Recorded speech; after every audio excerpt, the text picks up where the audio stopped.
Je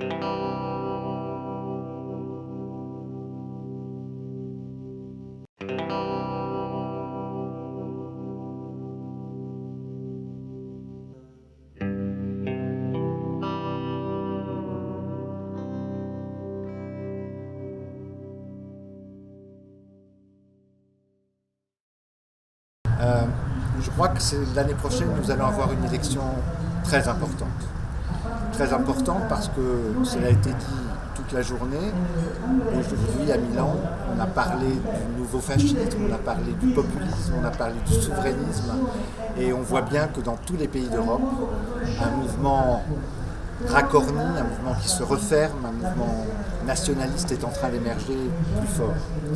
Et face à cela, on a des gouvernements qui oscillent entre une Europe rêvée qui n'existe pas et qui, au contraire, est la cause de l'émergence de ces partis fascistes et de ces partis nationalistes. Si la politique européenne n'avait pas été une politique d'austérité, n'avait pas été une politique libérale, il n'y aurait pas eu dans chacun de ces pays ce nationalisme et cette tendance au souverainisme.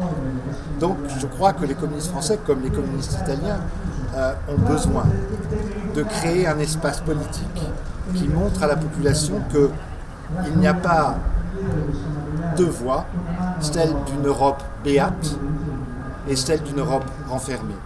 Il y a celle d'une Europe que l'on doit construire dans l'intérêt des peuples et dans l'intérêt de tous les peuples.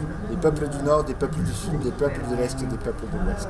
Et ça, on ne peut le faire que si on s'attaque à la racine du mal, qui est la répartition des richesses dans chacun de nos pays et la répartition des richesses au niveau européen. Il y a bien sûr le débat autour de l'immigration. Mais ce débat, nous le voyons bien, il est instrumentalisé à la fois par ceux qui le rejettent, qui font vivre la peur dans les populations, mais aussi par les listes libérales qui disent « Ah, mais on ne peut rien faire ». Eh bien, nous savons que l'on peut faire quelque chose et que cette Europe, elle doit être accueillante, elle doit travailler avec ceux qui arrivent. L'ouvrier, qu'il soit érythréen, qu'il soit du Sénégal, qu'il soit de Pologne, qu'il soit italien ou français, n'est pas l'ennemi de l'ouvrier, qu'il soit polonais ou qu'il soit de l'Érythrée ou de l'Éthiopie. Nous avons les mêmes exigences pour tous ceux qui vivent en Europe, qu'ils soient européens ou qu'ils viennent d'arriver. Et je crois que cette campagne électorale, si nous savons la prendre, si nous montrons qu'il y a une espérance, qu'il y a une possibilité de créer des coopérations entre les peuples, on peut arriver à faire que les gens imaginent qu'il y a un espace non seulement de liberté, peut-être, mais surtout de solidarité.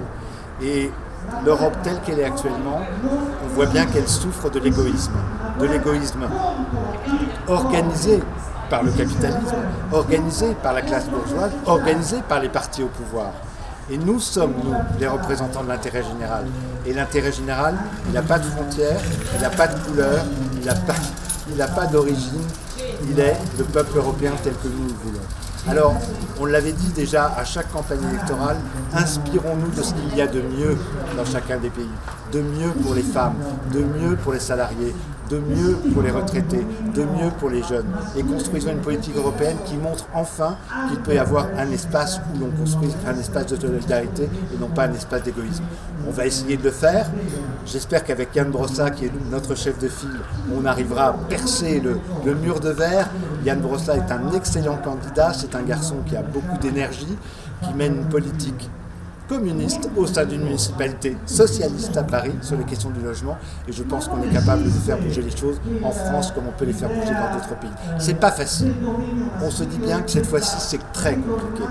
Mais je crois qu'on a un chemin et il faut qu'on le suive. Si nous perdions le sens de ce chemin, il n'y aurait plus de point de référence. Et notre gauche, telle qu'on l'imagine, les communistes de France et d'Italie tels qu'ils l'imaginent, même si on traverse une période où on a du mal à se faire entendre, eh bien nous devons rester ce point de référence. Parce que dans 5 ans, dans 10 ans, on nous reprochera d'avoir cédé à la droite, d'avoir cédé à l'égoïsme, d'avoir cédé au souverainisme. Donc défendons notre opinion qui reste et internationaliste, pro-européenne dans le sens où on le dit, c'est-à-dire une Europe de coopération et de solidarité et pas une Europe de l'égoïsme.